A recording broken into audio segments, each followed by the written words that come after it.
Whaatalo whātu le whaopopongo telefou mai Sāmoa I mea lo o te tupulu tātou o te no. O whamaumunga la te maile soifo maloloina I le whaamai o le tale vivini le o lo pepesi lo tātou o te no. Wa tōru se lau lua se frumaltasi lantou wa whaamau nia.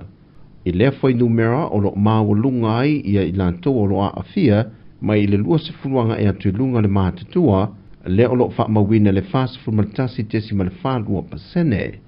O lo lilifa I lantou o lo a afia le atu no I le tupa o lii e le whaitau a whai o le atu no e lima se frumaltolu tesi lua se frumal wha pasene.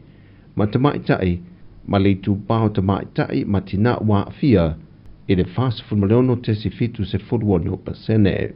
O le talawhantai pia o lo whaamawina le to teleo I lantou o lo ripotia o lo wa afia e le tale vivini.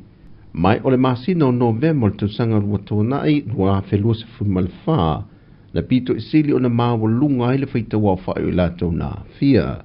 Ai whio lolo le masino te sema peitai o lo wha wopea o na afia le atu nuu. O lo tu alalo pele soifo malolo ina le malo le atu nuu ua afia e na ia ono sai I maota malawa ia whaititia pe awa fo I le mafutatu no whanga tumutumu e au fia ele taulanga o fisa mawhale o loa whapena fo I manmanta puai. Ua amata whaatala nole toi sa ilio se whaia o ngā fau ale manu Sāmoa se fulma le lima ina ua whaamawai le sunga le whaia o ngā ia mahonri ma ua awanua fo I malito finga e sa ili ai se tangata anga wa e tau avina le tufinga o le whaia o ngā ulu. O le sunga ia mase mahonri o lo iai se mata o po lo iruiruina le wha amasinonga o ni tangi e whaasanga ia te ia mai ua whaamawai a o iai le tūlanga whaamalo lo le tu mau. Na whaaftai foi e le sunga te fono o le lakapi Sāmoa le sao o le ta mali a avea I mawhaia o ngā ulu a le manu Sāmoa se funma le lima. O winga lulo wā le tau wā fue una tuai una pamuanga I tani swa u te tele o loi le wafu ia le kiso na ave ese mai le vaasu e su e New Zealand le mana wanui le o lo ngoto I ngā te whale o tawhito ala. O aselia ma le afe lita le kiso o mawhai o na pamu ese mai le waa mai o lo taule ia pia ma le swa u ese I ave ese I tante te tele o le wafu I mata autu. O se reporti ma le tanga ruenga o ngā ruenga te tele e whape ese lia I le lua se la wafe lita le swa u e te tau o na pamu ese mai o loo I te tono le waa ua mangoto. O le ngā ruenga whaatino ese mai company sa whiriwhiria mai e le malo New Zealand o loo whaaptupea lea ngā ruenga atoa o loo whaatino I le waa. E ui ele I toe palasi ni wanga le whaai unga le vaiaso wha solo mai le so. Ai o loo tūbau pea ia whautuanga mai le ofisa le waa I tau. E whautuanga o timunga mamafa o whautuanga I lolonga whapea foi whautuanga mo o ngā sami. Whailo mai se pepa o whaamtalanga mai le ofisa le waa I tau. O se vaenga o pe au mama o le ea o loo a fua I se vili vai ma timu to ulu vā solo I le atu no. Mai o loo tūmau pea ia vaenga I lunga e o Sāmoa. Whailo le ofisa sili o le waa I tau o se vaenga o whitai ia ingo sa vili ma timunga whaatasi ai mao ma timunga mamafa ua ta oto ne I le tui mātua le atu no. Mai I ia whaamaumonga o le awauli o le so o le ātangi ai le o atu o ngaru mawalulunga mai o ngā sami o le atu no I le lua tesi ma le 5 mita.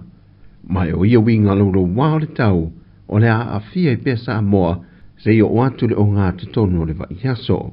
O lo lapta ia fo I le atu no mai ele solo ma lo longa I no whanga maua le lalo whapea fo I mamalu le atu no ma ainga o lo nofo lata I ngā te whale.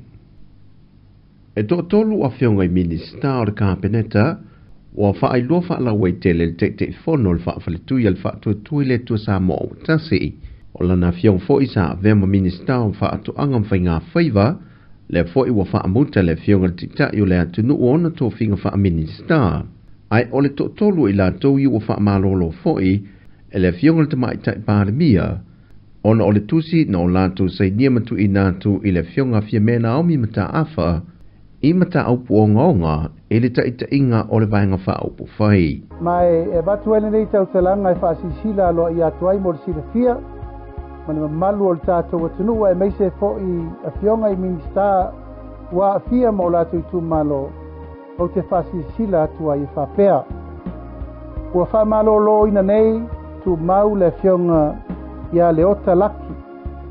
O le minista o pisinisi ma la manuia o ia o le suis fono mai le tūmalo palauli whārwha.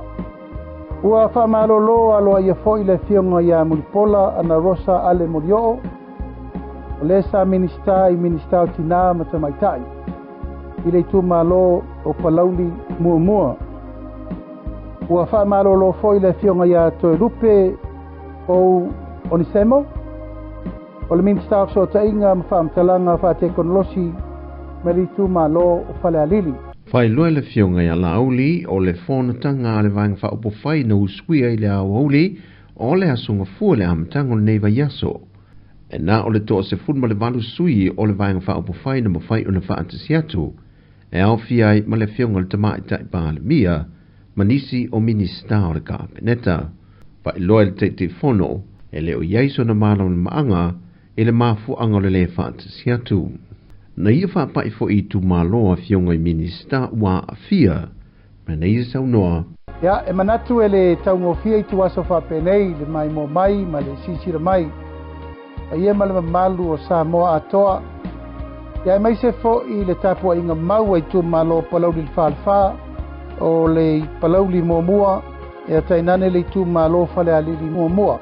Ona e le whaingo fie whai unga whapenei, o whai unga onga, o whai unga fo'i e te lese a fianga e le ngate le tātou malo o le kāpeneta. Ai siri ai nā whaina to tonu o le vanga whai. O tala fo ia mai Sāmoa mo le so, manuia tele o le tātou tanu, whasoi fo ia.